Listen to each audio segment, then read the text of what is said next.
할렐루야. 오늘도 말씀을 깨닫는 지혜와 응답받는 기도의 은총이 우리에게 넘치게 될 줄로 믿습니다. 우리 지난 시간에는 하나님이 어떤 분이신지 살펴봤죠. 이 할렐루야 하면서 이 야훼, 이 우리 하나님께서 어떤 분이시냐면 찬양받기 합당하신 분. 그리고 우리 하나님은 높임받기에 합당하시죠. 여기서 그치는 게 아니라 우리 하나님은 우리의 자랑이 되시고 또 우리를 다스리시는 하나님이시다라고 우리가 지난 시간 함께 말씀을 듣고 나누었습니다.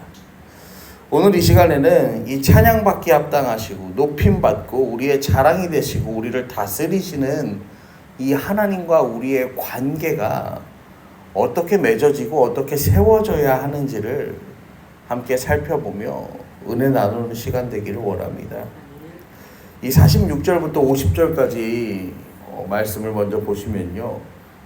여기서는 어떤 표현이 가장 많이 등장하냐면은 마리아가 이르되 내 영혼이, 47절에도 내 마음이, 48절에는 나를 복이 있다. 그 다음에 49절에도 큰 일을 내게 행하셨으니, 이 나 또는 내라는 1인칭의 표현들이 많이 등장합니다. 여러분, 신앙의 출발은요, 나와 하나님과의 관계가 바로 서는 데서부터 출발함을 여러분 기억하시기를 바랍니다. 나와 하나님과의 관계가 바로 서면요, 그 이후에 나와 공동체와 하나님, 그리고 그것을 넘어서 나와 세계 열방과 공동체와 하나님, 이 관계가요 점점 확장되어 가는 거예요.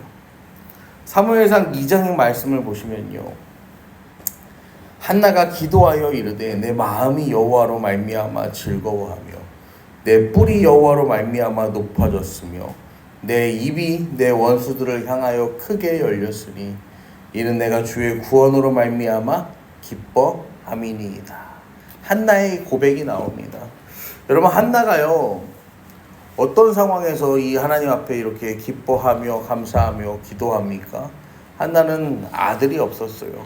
아들이 없는 가운데 하나님 앞에 나와서요 정말로 애통하고 비통한 심정으로 애가 끓는다는 그런 표현으로 하나님 앞에 나와서 기도합니다. 그리고 하나님께서 이 한나의 기도를 그냥 넘어가시는 게 아니라 엘리의 입술을 통하여서 이 한나의 기도가 응답받을 것을 말씀하시죠. 그리고 한나가요 그 하나님을 찬양하는 거예요. 내 마음이 여호와로 말미암아, 내 뿔이 여호와로 말미암아, 내 입이 원수들을 향하여 열리고 내가 주의 구원으로 말미암아. 한나가요 어떤 하나님을 경험하는 거예요? 이 하나님이 나의 하나님이 되심을 경험하는 거예요. 또 사무엘하 22장 말씀을 보면요, 다윗이 하나님을 이렇게 노래합니다. 이르되 여호와는 나의 반석이시오 나의 요새시오 나를 위하여 나를 건지시는 자시오 내가 피할 나의 반석의 하나님이시오 나의 방패시오 나의 구원의 뿌리시오 나의 높은 망대시오 그에게 피할 나의 피난처시오 나의 구원자시라 나를 폭력에서 구원하셨도다. 지금 다윗이 하나님 앞에 기도하는데, 다윗은 그 인생이 참으로 쉽지 않은 인생을 살았어요. 왜냐면은 이 어느 날 아버지가 형들한테, 전쟁에 나간 형들한테 도시락 좀 갖다 주라고, 형들의 피로를 좀 채워주라고 보냈어. 갔더니 웬 블레셋에서 키가 큰 골리앗이라는 장군 하나가 나와서요 이스라엘의 하나님을 막 모욕하는 거야. 이거를 참을 수가 없어서 다윗이 물맷돌 하나를 들고 나가서요 골리앗을 쓰러뜨립니다. 여기까지는 좋았는데 이 사건 이후에 다윗이 이스라엘의 영웅으로 급부상하게 돼요. 그러니까 처음에는 사울도 이 다윗 괜찮은 사람이구나 그러면서 다윗을 데려다가 이 장수로 아주 요긴하게 써요. 그러면서 괜찮아, 이 다윗이랑 지내보니까 더 괜찮은 것 같아, 다윗을 내 사위로 삼아야겠다. 그래서 다윗을 사위로 삼습니다. 그런데요 어느 날부터 이 사울이요 다윗을 죽이는데 혈안이 되기 시작하는 거예요.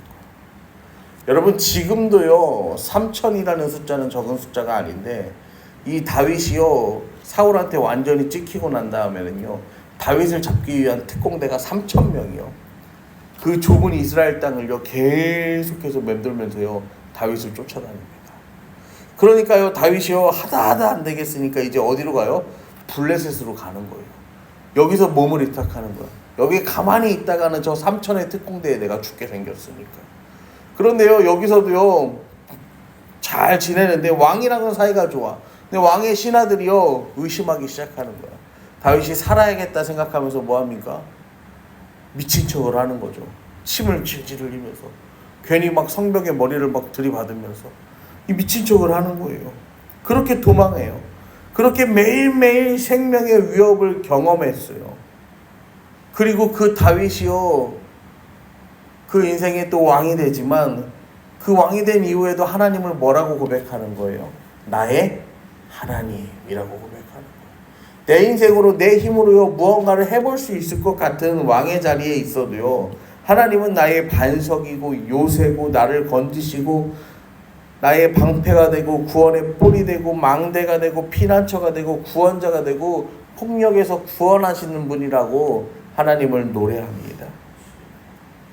빌립보서 1장 3절부터 4절 말씀을 보면 바울이 이렇게 편지합니다. 내가 너희를 생각할 때마다 나의 하나님께 감사하며 간구할 때마다 너희 무리를 위하여 기쁨으로 항상 간구함은.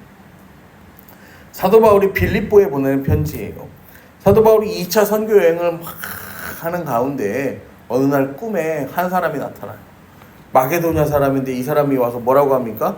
건너와 우리를 도우라 그러는 거예요. 그러니까 야 이게 바울이 원래 계획이 있었는데 그냥 넘어갈 수가 없는 거야. 그래서 거기로 건너가서요 여기서 뭐합니까? 복음 전도를 시작합니다. 갔더니 웬 귀신 들린 여종 하나가 점치는 일을 하면서요 그 고통받는 모습을 보게 되죠. 바울이 그 여종의 그 귀신 들린 일을 치료합니다. 그랬더니 이거를 핑계 삼아갖고 그 주인들이 바울을 막 두들겨 패고요 감옥에 가둬요. 그렇게 바울과 그와 동행했던 실라가 감옥에 갇혀 감옥에서 하나님 찬양하고 노래해요.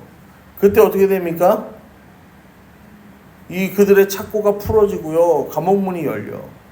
그래서 이 일을 계기로요 그때 자살하려고 했던 이 간수를 구원하고 간수와 그 가족들이 세례받고 빌립보 교회의 출발점이 됩니다. 여러분 그렇게 사랑했던 빌립보 교회에게 바울이 이제 로마의 감옥에 갇혀서요 자기 인생의 마지막을 정리하면서 보내는 편지예요. 그 편지에 바울이 뭐라고 한다고요? 내가 너희를 생각할 때마다 나의 하나님께 감사하며 간구할 때마다 너희 무리를 위하여 기쁨으로 항상 간구함은. 바울은요 그 감옥에 갇힌 자기의 처지 속에서도 나의 하나님께 감사하고 너희를 위하여 기쁨으로 간구한다라고 했어요. 여러분 바울이 그랬고 다윗이 그랬고 한나가 그랬어요. 어떻게 그런 처절한 상황 가운데에서 이 하나님을 나의 하나님으로 고백할 수 있느냐라는 겁니다. 어떻게 도저히 하나님이 하나님 되시지 않는 것 같은 상황에서 이 하나님을 하나님이라고 고백할 수 있냐는 거예요. 그 이유를 빌립보서 3장 7절부터 8절에 보면요 바울이요 명확하게 설명하는데 그러나 무엇이든지 내게 유익하던 것을 내가 그리스도를 위하여 다 해로 여길 뿐더러 또한 모든 것을 해로 여김은 내 주 그리스도 예수를 아는 지식이 가장 고상하기 때문이다. 내가 그를 위하여 모든 것을 잃어버리고 배설물로 여김은 그리스도를 얻고. 할렐루야. 바울이 뭐라고 고백하냐면요 내 주 그리스도 예수를 아는 지식이 가장 고상하다라고 고백합니다. 바울이요 내가 가진 어떤 것을 다 끌고 와도 뭐 하다는 거예요? 우리 예수님만 못하다. 우리 하나님만 못하다 라고 고백하는 거예요. 제가요 이런 거를요 어디서 많이 경험하냐면은 광고를 많이 하잖아요. 광고를 많이 하는데 특별히 영화 같은 게 광고를 많이 해요. 그러면은 영화 개봉할 땐 뭐라고 합니까? 2024년 최고의 기대작 이러면서 막 이제 광고가 출발해. 그럼 막 밑에 이제 막 사람들이 이게 바이럴인지 뭔지는 모르겠는데 막 댓글이 막 있어요. 그럼 광고 홍보 문구들이 나와. 정말 웃다가 시간 가는 줄 몰랐다. 뭐 했다. 그래. 그럼 실제로 사람들이 보고 오면 다 뭐라고 합니까? 광고는 그렇게 했는데 생각보다 그렇지 않아. 그냥 다른 거 보고 그걸 그랬어. 이런 말들을 대부분 해요. 그 다음에 뭐 인기가 많아서 뭐 사람들이 많이 본 영화도 뭐예요? 영화관에 가면 그거밖에 안 틀어주니까 그냥 그거 보고 왔어. 사람들이 그렇게 얘기하거든요. 여러분, 선자는 막 그럴듯하게 해서 사람들이 온 기대감을 가지고 거기로 몰려가. 세상이 그런 거예요. 세상은. 직접 경험해 보기 전까지는요. 뭐합니까? 진짜 이게 과대 광고 같아가지고 야 저것만 하면은 저기로 가면은 내 인생이 잘 될 것 같은 거예요. 그런데요. 그 모든 것을 경험한 솔로몬이 우리에게 이야기하잖아요. 모든 것이 헛되다. 하나님을 아는 것만큼 예수 그리스도를 구주로 인정하고 살아가는 것만큼 값지고 고상한 것이 우리 인생에 없음을 우리는 오늘 다시 한번 기억해야 합니다. 바울이요 예수를 만나기 이전에요 자기 스스로의 삶이 고상하다 여기며 살아가던 사람이었어요. 자신은 정통 유대인이었죠. 거기다가 베냐민 지파의 후손이었어요. 베냐민 지파는 사울의 후손이에요. 사울의 후손이라는 거는 지금 뭐 우리나라 표현으로 하면은 뭐 바울이 그런 나 안동김 씨다 그러고 다니는 거랑 뭐 비슷한 내용들이에요. 그런데요 그 중에서도 베냐민 지파의 후손이고 다소에서 태어나 자라고 나면서부터 로마의 시민권을 취득한 데다가 최고의 율법학자 중에 한 명이었던 가말리알의 문화생이었고 그 자신 스스로가 율법도 열심히 지키는 가만히만 있으면은 사내들인 공회의 회원이 되는 것도 문제가 되지 않는 인생이 바울의 인생이었어요. 그가 그렇게 하찮게 여기던 그 예수를 믿는 자들을 잡아다가 죽이려고 다메섹으로 향하다가 그곳에서 부활하신 주님을 만나요.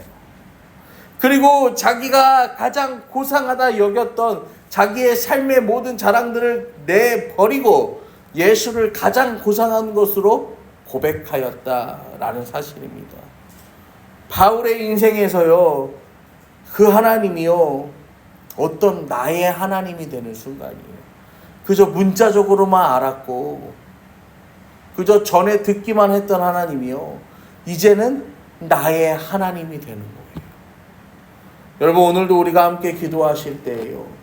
여러분 한나가 나의 하나님을 고백했던 것처럼 다윗이 나의 하나님을 고백했던 것처럼 바울이 나의 하나님을 고백했던 것처럼요. 우리도요 이 하나님을 나의 하나님으로 고백하는 시간 되기를 원합니다. 하나님이 여러분에게 어떤 분이신지 하나님께서 하나님과 나와의 관계는 어떠한 관계인지 여러분 우리의 입술로 이 시간 고백하며 나아가기를 원합니다. 여러분의 하나님은 어떤 하나님이십니까?